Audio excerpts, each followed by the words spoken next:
Shalom, jemaat GBI Immanuel yang Tuhan Yesus kasihi. Terpujilah Tuhan kekal selama-lamanya. Nah, hari Minggu ini kita akan dengar lagi firman Tuhan, renungkan, dan minta tolong Roh Kudus untuk kita aplikasikan dalam hidup ini. Mari kita berdoa. Tuhan Yesus, terima kasih, mengucap syukur kami lagi sudah tiba pada minggu yang ketiga tanggal 21 bulan Juni. Sudah 3 bulan lebih kami dirumahkan, tetapi kami percaya firman Allah tidak terbelenggu dalam hidup kami. Kami mengucap syukur, penghiburan, kekuatan daripada Tuhan selalu nyata dalam hidup ini. Kami melihat buktinya bahwa kami sehat-sehat saja, kuat di dalam Tuhan. Itulah pekerjaan Roh Kudus dalam hidup kami. Terangi kami dengan pengurapan yang baru sehingga boleh melihat kedalaman firman Allah dalam hidup kami. Terima kasih, berkati kami dengan firman pemberitaan ini. Di dalam nama Yesus kami mengucap syukur dan terima dengan sukacita, dan biarlah itu terpatok di dalam hati ini, membersihkan kehidupan kami, mempersiapkan kami menjadi umat yang layak menyongsong kedatangan Tuhan yang sudah diambang pintu. Berfirmanlah ya Bapa, kami siap menerimanya. Dalam nama Yesus. Amin. Nah, pembacaan firman Tuhan dari 2 ayat saja saudara. Dari Matius pasal yang ke-6 ayat 27 dan 34. Yang berkata demikian. Siapakah di antara kamu yang karena kekhawatirannya dapat menambahkan sehasta saja pada jalan hidupnya? Satu kali lagi. Siapakah di antara kamu yang karena kekhawatirannya dapat menambahkan sehasta saja pada jalan hidupnya? Memang tidak ada. Ayat 34. Sebagai ayat terakhir dari perikop pasal 6. Sebab itu janganlah kamu khawatir akan hari besok. Karena hari besok mempunyai kesusahannya sendiri. Kesusahan sehari cukuplah untuk sehari. Demikianlah firman Tuhan dari 2 ayat ini. Berbahagialah kita yang membaca, merenungkan, lakukan seperti apa yang Tuhan mau dalam hidup ini. Maka kita akan melihat keindahan di mana firman itu melakukan di dalam hidup ini. Karena firman itu hidup dan berkuasa. Bagian saudara dan saya percaya. Amin. Karena kita percaya bukan karena melihat, tapi tidak melihat. Tapi itu nyata dalam hidup ini. Amin. Nah, jemaat GBI Immanuel yang Tuhan Yesus kasihi. Hidup ini indah. Ungkapan ini kerap kali kita dengar dari banyak orang. Tetapi bagaimana kita dapat menyatakan secara nyata bahwa hidup ini indah, apalagi secara jujur? Pelbagai persoalan sepertinya tidak pernah putus-putusnya datang dalam hidup saudara dan saya. Amin. Betul? Betul itu tuh. Walaupun kita sudah jadi anak Tuhan, tapi persoalan itu tetap ada. Nah, belum selesai yang satu, persoalan yang lain sudah menunggu datang lagi. Rasanya hidup ini sepertinya hanya untuk menghadapi masalah semata. Lalu apakah ungkapan bahwa hidup itu indah? Apakah itu benar? Bukankah sebaliknya hidup ini banyak persoalan yang kita alami? Nah, kalau kita melihat di dalam konteks yang sempit, sekali lagi, kalau kita melihat di dalam konteks yang sempit dan bertumpu pada keinginan diri kita sendiri, maka hidup ini akan terlihat sangat rumit. Ya, kalau cuma lihat diri kita sendiri, persoalan itu sangat rumit ini nih. Karena persoalan hidup sepertinya tidak pernah berhenti, datang terus. Tekanan dari dalam betul-betul muncul. Lihat, kalau sekarang banyak orang stres, gantung diri, bunuh diri. Untung di Indonesia nggak ada. Tetapi sebagai orang percaya, ini saya mau katakan, sebagai hamba Tuhan, tetapi sebagai orang percaya, saudara orang percaya, pertanyaannya, apakah persoalan-persoalan tersebut harus menghentikan langkah kita untuk berjalan beriringan dengan Yesus Kristus sebagai Tuhan dan Juru Selamatmu? Sekali lagi, pertanyaannya, apakah persoalan-persoalan yang kita hadapi, yang silih berganti, harus menghentikan langkah kita untuk berjalan beriringan dengan Yesus, mengikuti Yesus? Renungkan baik-baik. Alkitab berkata bahwa keindahan itu akan tercipta pada waktunya. Nah, ini dia ini. Alkitab berkata bahwa keindahan itu akan tercipta pada waktunya. Waktunya siapa? Bukan waktu saya dan saudara. Waktunya Tuhan Yesus. Pengkhotbah 3 ayat 11 mengatakannya. Ia membuat segala sesuatu indah pada waktunya. Ya. Jadi dikatakan ia membuat segala sesuatu indah pada waktunya. Saya baca lengkap ayatnya ya. Ia membuat segala sesuatu indah pada waktunya. Berarti Tuhan yang membuat indah pada waktunya. Segala sesuatu indah pada waktunya. Makanya kalau Tuhan mau proses kita segala sesuatu dalam hidup ini, ya segala sesuatu yang indah itu datang pada waktunya juga. Masih koma. Bahkan ia memberikan kekekalan dalam hati mereka. Nah, ini yang perlu kita sadari, saudara. Tuhan taruh di dalam hati kita kekekalan. Tetapi manusia tidak dapat menyelami pekerjaan yang dilakukan Allah dari awal sampai. Jadi dari awal sampai akhir Alkitab dengan jelas penulis sudah mengatakan manusia tidak dapat menyelami. Makanya kadang-kadang kita tidak mengerti. Mungkin saudara sudah berkata, saya sudah berdoa, saya sudah minta, berpuasa, kok nggak ada terjadi apa-apa. Lakukan terus. Saya juga mengalami, sudah berdoa, mana. Tapi jangan dari mulut ini kayak orang Israel, mana Tuhan, mana Tuhan. Nah, jangan lakukan dengan setia. Karena kita di situ diajar untuk taat dan setia. Tekun itu nggak gampang.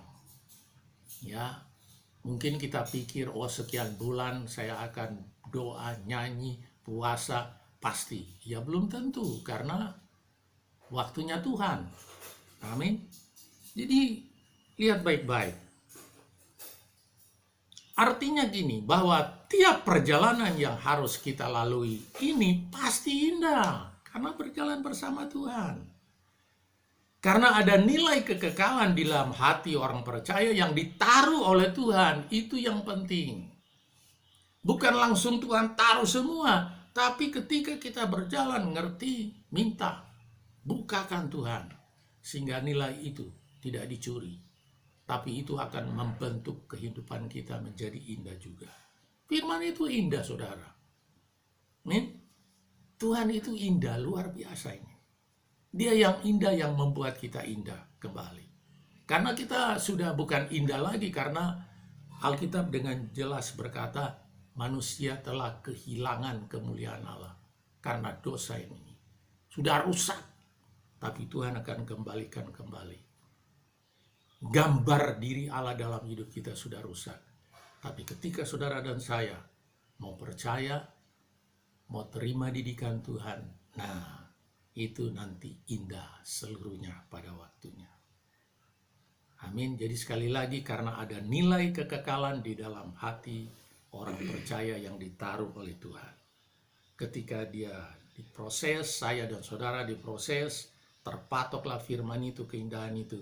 Nah, ditambah lagi. Makanya indah. Ini harus dipahami dalam-dalam. Karena Tuhan taruh kekekalan di dalam hati. Jadi harus dipahami dalam-dalam. Berikut, keindahan itu bukan sekedar merasa sukacita atau senang atau hal-hal lain yang membuat hati kita gembira.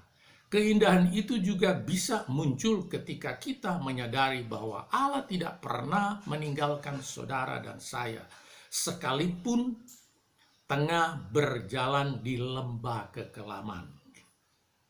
Ya berjalan saja, jangan buat kemah di situ, berjalan saja. Dan dia tetap menjadi penolong, penopang yang setia. Dan saya beberapa waktu yang lalu ada dikirim orang, itu orang saya lihat ini orang-orang China. Mereka tinggal di pegunungan dan mereka buat jalan. Ya, buat jalan dan ada yang tegak lurus, ada yang miring. Wah, saya memikirkan kalau itu karena mereka punya rumah di tebing-tebing itu. Ada yang di puncak, ada di antara, di tengah, di puncak, dan di tengah. Dan memang indah betul. Waduh, luar biasa. Saya lihat ada satu keluarga yang makan di luar, itu sudah curam, tapi mereka menikmati. Dan saya lihat waktu mereka naik tangga besi sudah dibikin, mungkin pemerintah yang bikin.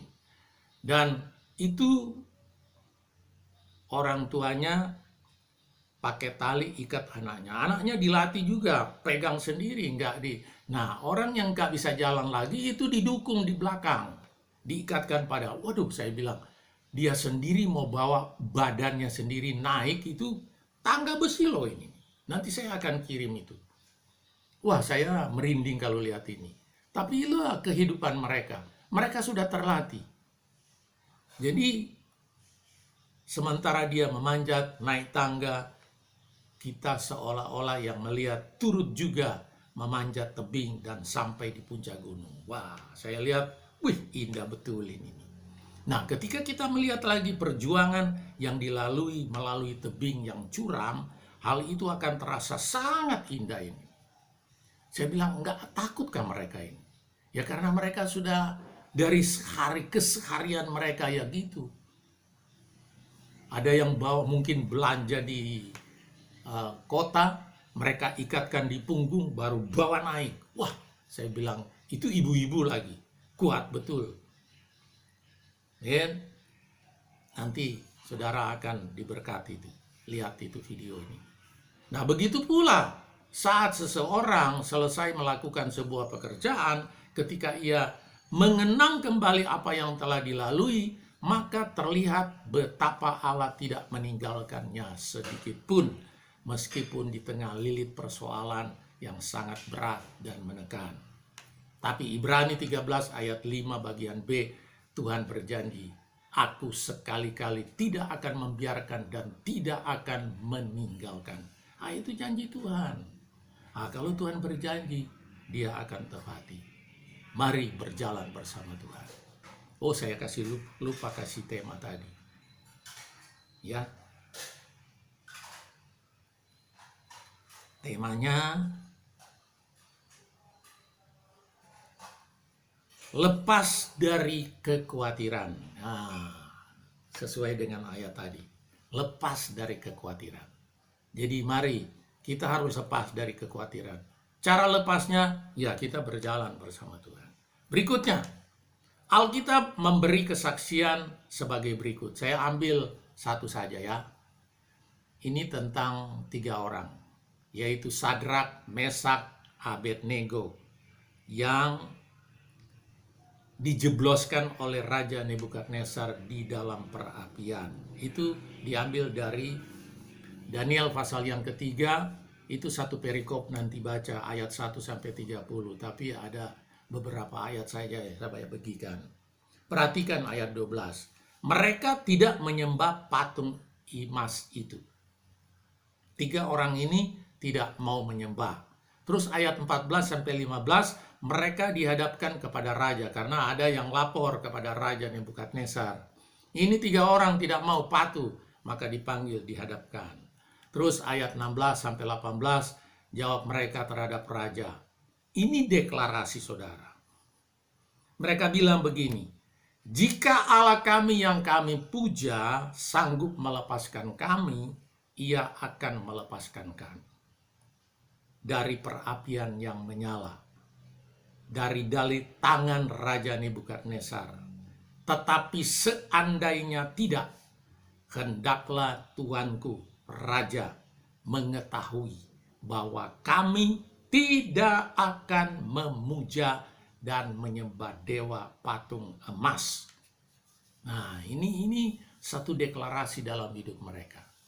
Jadi ketika kita mengalami serangan kekhawatiran, ayo kita deklarasi. Tadi kan jelas, siapa yang dapat tertambah satu langkah di dalam hidupnya karena khawatir, karena takut, karena cemas? Tidak ada. Tapi di situ kita belajar bahwa ketika kita berjalan bersama Tuhan, percaya, menaruh pengharapan kita kepada Tuhan.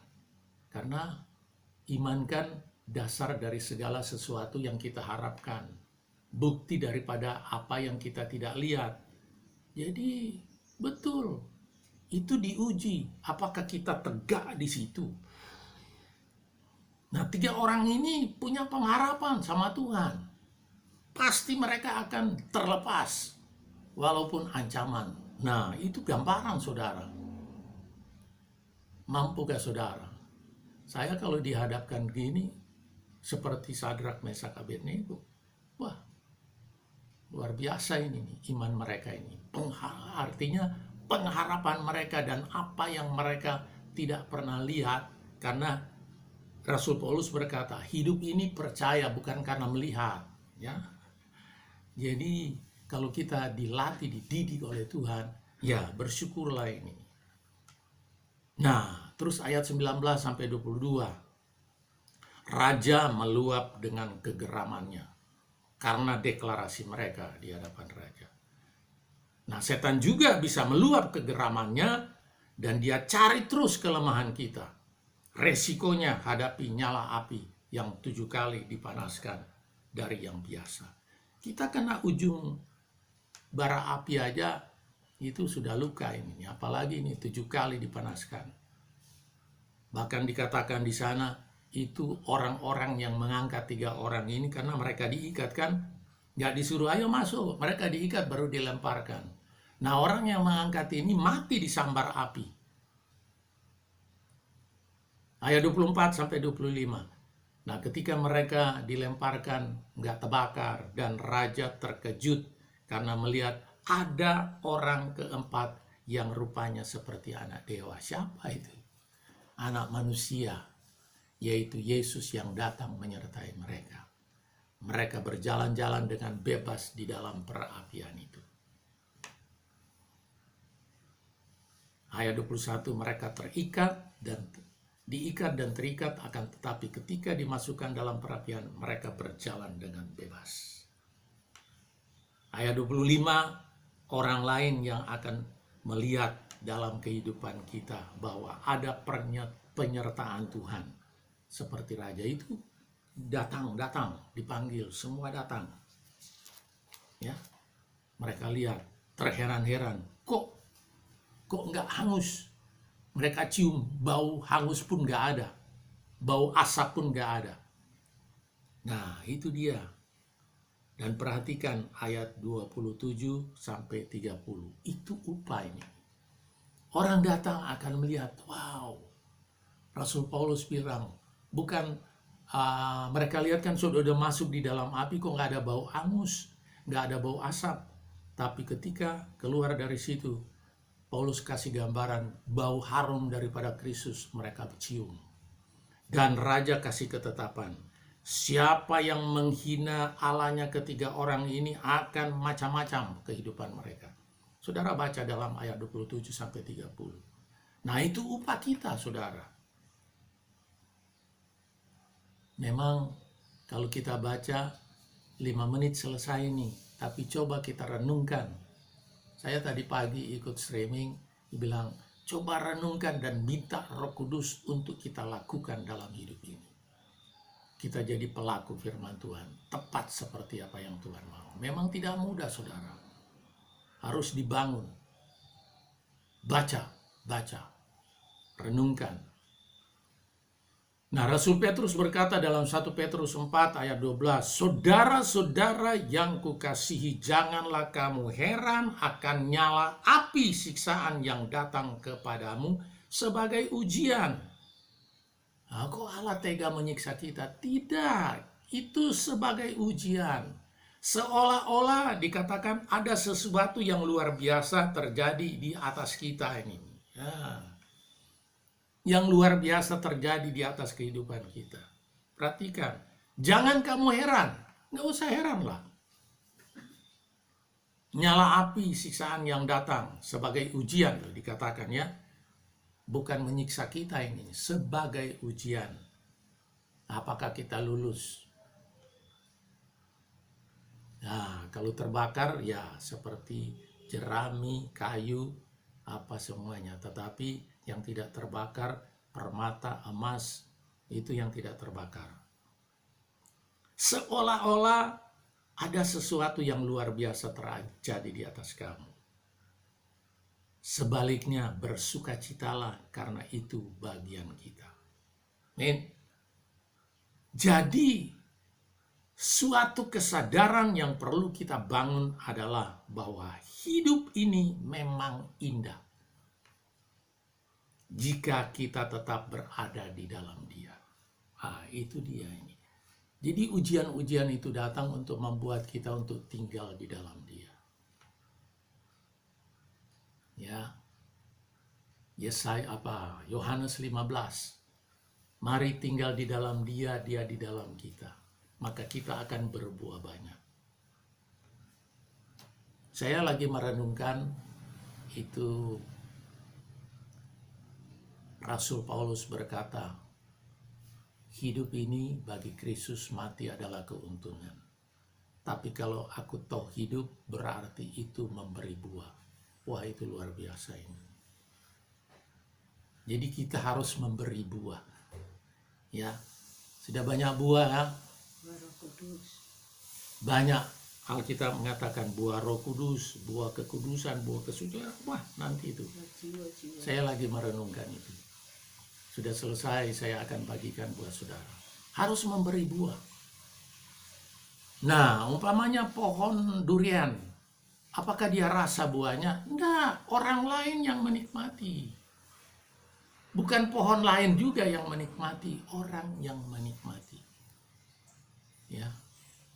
Kalau buah kan ya kita gambaran pohonnya. Buah apa dari pohon. Yang kita, oh ini manis, ini asam, ini enak. Nah, kita harus memberi buah yang orang lain nikmati. Jadi, sekali lagi, jadi suatu kesadaran yang perlu kita bangun adalah bahwa hidup ini memang indah jika kita tetap berada di dalam Dia. Allah adalah sumber kekuatan kita. Yesus adalah juru selamat yang hidup dan Roh Kudus adalah penghibur yang setia. Bersamanya kita pasti sanggup menanggung segala perkara dan melihat keindahan yang kekal jadi genap di dalam hidup ini dan termeterai. Itu keputusan saudara dan saya. Surga bukan rombongan, tapi masing-masing. Ingat, setiap kesulitan pasti akan dapat kita selesaikan karena Allah beserta kita. Roh Kudus menjadi penolong buat saya dan saudara. Amin. Saya percaya semua diberkati dengan sharing yang singkat ini. Bagikan dengan cuma-cuma dalam keseharianmu. Siapapun. Sekarang kita harus memberitakan firman Tuhan. Karena di sana orang lagi stres, lagi khawatir, mereka butuh apa yang ada. Seperti Rasul Paulus berkata, kita harus memberikan pertanggungjawab apa yang ada di dalam ini. Kekekalan yang sudah ditaruh di dalam kita, mari kita berikan. Terpujilah Tuhan Yesus Kristus, kekal selama-lamanya. Segala puji, hormat, kemuliaan hanya bagi Tuhan. Tuhan Yesus memberkati. Mari kita berdoa. Tuhan Yesus, terima kasih untuk sharing firman Tuhan yang singkat ini, di mana kami diajari untuk lepas daripada kekhawatiran. Karena kami percaya di dalam Tuhan adalah indah. Hidup ini memang indah. Benar-benar ya Tuhan. Karena Engkau menaruh kekekalan di dalam hidup, dalam hati ini. Dan kami percaya ketika genap terjadi di dalam hidup ini, itu luar biasa dan ajaib. Biarlah Tuhan dipermuliakan. Dan hidup dan penghidupan ini memberi buah yang ujung-ujungnya Yesus Kristus dimuliakan. Kami tidak dapat kalau di luar Tuhan. Oleh sebab itu Roh Kudus tolong kami supaya kami tetap tinggal di dalam Kristus dan Kristus tinggal di dalam kami. Bapa, berdoa untuk jemaat Tuhan, apapun kekhawatiran yang mereka alami hari-hari terakhir ini, mari Tuhan, bawa mereka untuk lewati semua apa yang diproses oleh Tuhan, maka indah pada waktunya itu terjadi di dalam hidup mereka. Suami, istri, anak-anak yang di dalam rumah, Tuhan tolong. Keluarga lepas keluarga, Tuhan tolong. Pelayan demi pelayan, Tuhan tolong. Pekerja demi pekerja, Tuhan tolong.